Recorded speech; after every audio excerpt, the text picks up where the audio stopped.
Students, let's begin our science class, and the chapter which I am going to start today, that is the stars and solar system. And the topic which I am going to explain you today in this class of science, that is constellations. So first of all, students, it is important for you to understand what are constellations. So constellations are formed as a result of the grouping of the stars.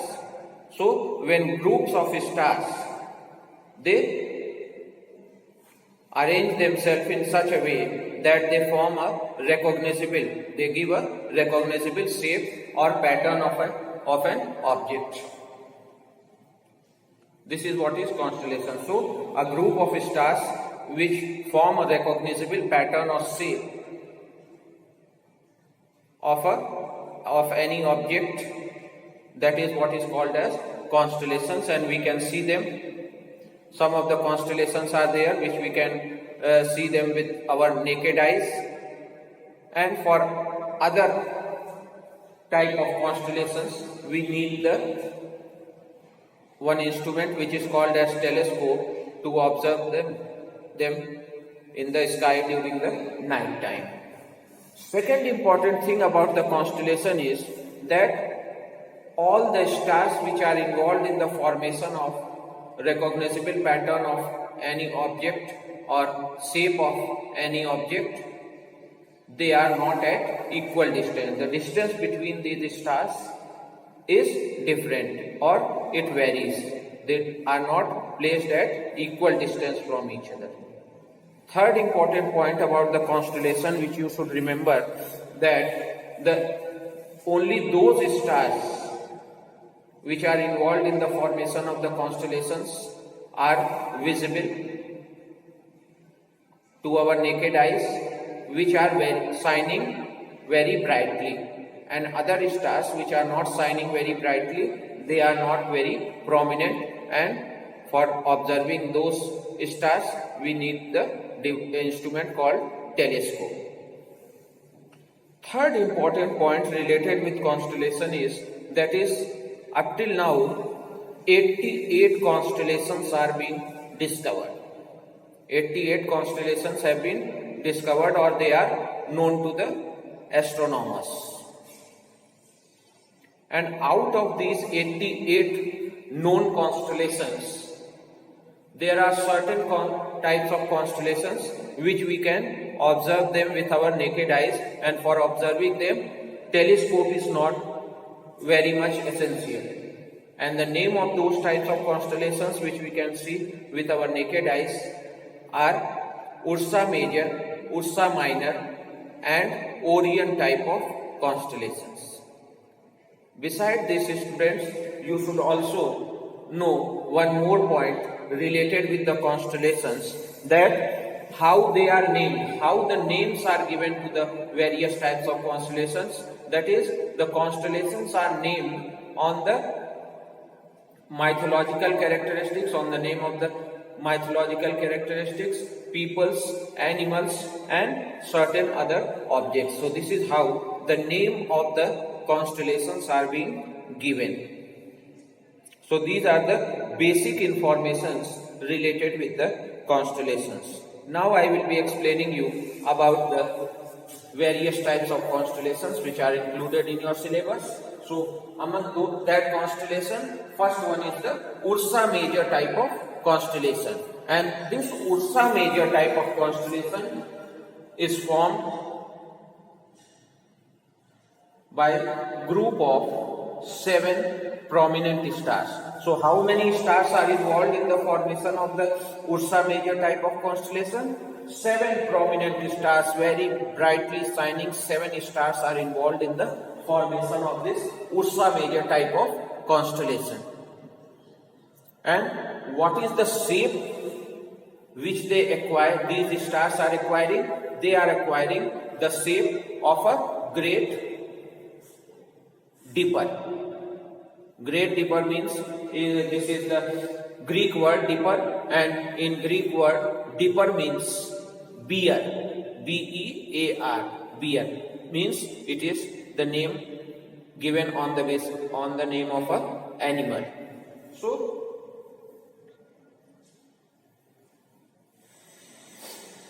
that's why this Ursa Major type of constellation is also called as Big Dipper.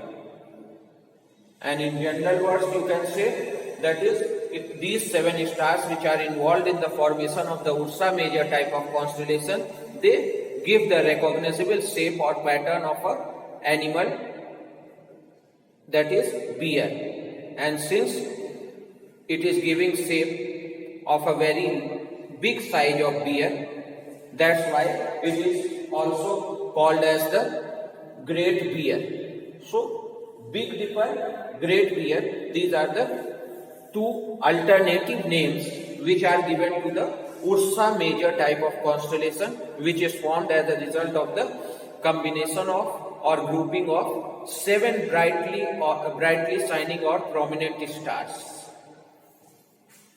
And when we can see them, what is the location of this Ursa Major type of constellation in the sky? Then this Ursa Major type of constellation we can observe in the northern part of the sky. In which part of the sky? In the northern part of the sky during the moonless night in the summer season. So we can observe this Ursa Major type of constellation in the northern part of the sky during the moonless night in summer season. Second important point about the position of this Ursa Major type of constellation is that we can locate this Ursa Major type of constellation in the sky during the night time near the pole star. It appears to be revolving around the pole star, which you call in Hindi Dhruv Tara. So this is about the every information related with the Ursa Major type of constellation. Now I will be explaining you about the second type of constellation, that is the Ursa Minor type of constellation. And this Ursa Minor type of constellation, it also consists of group of 7 stars. Group of 7 stars are involved in the formation of the Ursa Minor type of constellation.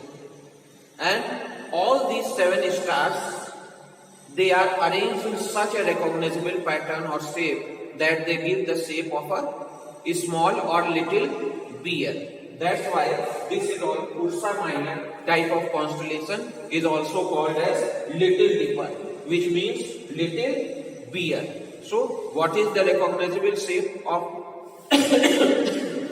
the Ursa Minor type of constellation? The shape of the Ursa Minor type of constellation is like that of a little bear.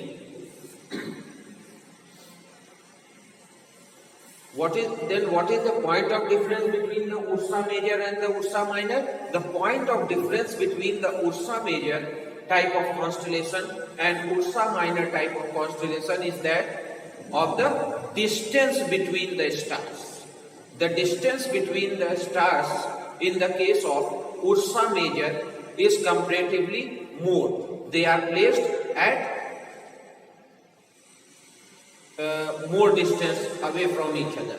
But in the case of the Ursa Minor type of constellation, the 7 stars which are involved in the formation of this Ursa Minor type of constellation, the distance between them is little bit less as compared to that of the position of the distance of the stars which are present in the Ursa Major type of constellation. Means they are more closely placed to each other. So this is the point of difference in the position of the stars which are involved in the formation of this Ursa Minor type of constellation with that of the Ursa Major type of constellations.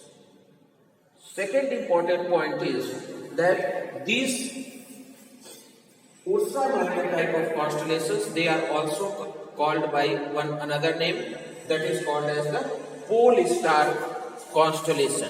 What? Pole star constellation. This is the alternative name given to the Ursa Minor type of constellation. And where we can observe them? These Ursa Minor type of constellations we can observe in the northern part of the sky during the summer season when the moon is not present in the sky. On the moonless summer night, we can observe this Ursa Minor type of constellation also in the northern part of the sky. Now, what these two types of constellations are helping us? These two types of constellations about which I have just now explained you, that is the Ursa Major and the Ursa Minor type of constellation, they help us in locating the pole star. By the help of these constellations, we can also locate the position of the pole star. So this is the advantage of these constellations.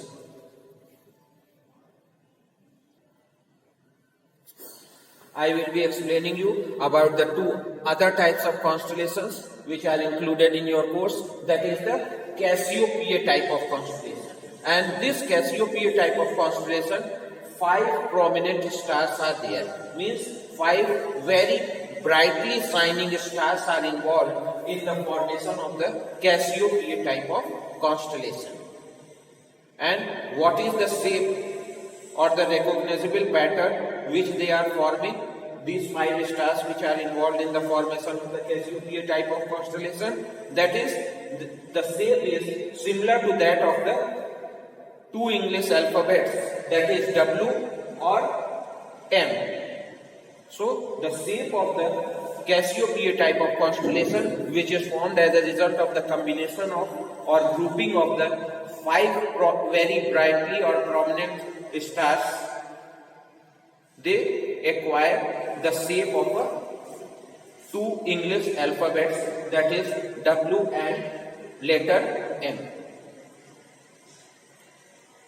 Next important thing is about the location. Where, in which direction in the sky we can observe this Cassiopeia type of constellation. So this Cassiopeia type of constellation can also can be observed in the northern part of the sky, but they are placed opposite to the Ursa Major type of constellation. Besides this, one more thing is important which you should know, that here there is change in the season. Earlier 2 constellations about which I have explained you, they can be located or seen in the northern part of the sky during the moonless summer night, means during the summer season. But this Cassiopeia type of constellation, we observe them in the northern part of the sky opposite to the Ursa Major type of constellation during the winter night, means during the winter season we can observe this Cassiopeia type of constellation. Next to this, we come on to the last type of constellation, that is the Leo Major type of constellation. And in this Leo Major type of constellation, 11 stars are present. 11 stars are involved, group of 11 stars are involved in the formation of this Leo Major type of constellation. And what is the shape? How these 11 stars are arranged? These 11 stars are arranged in such a recognizable pattern or shape that they appear to be appearing like one animal, that is called as the lion. And due to this reason, the name has been given as to this constellation as Leo Major. Second important thing about this Leo Major type of constellation is that it can be seen in the southern part of the sky opposite to the Ursa Major. One more important information is there, that by locating this Leo Major type of constellation, we can helps in locating one brightest star, very brightly shining star in the sky. Its name is Regulus. So the importance of this Leo Major type of constellation is that it also helps us in locating the brightest shining star in the sky, which is called as the Regulus. So with this, students, we come to an end of this interesting topic of lesson number 17, that is constellations. Thank you and have a nice day. And if you like the video, then you subscribe. Thank you for attending the class.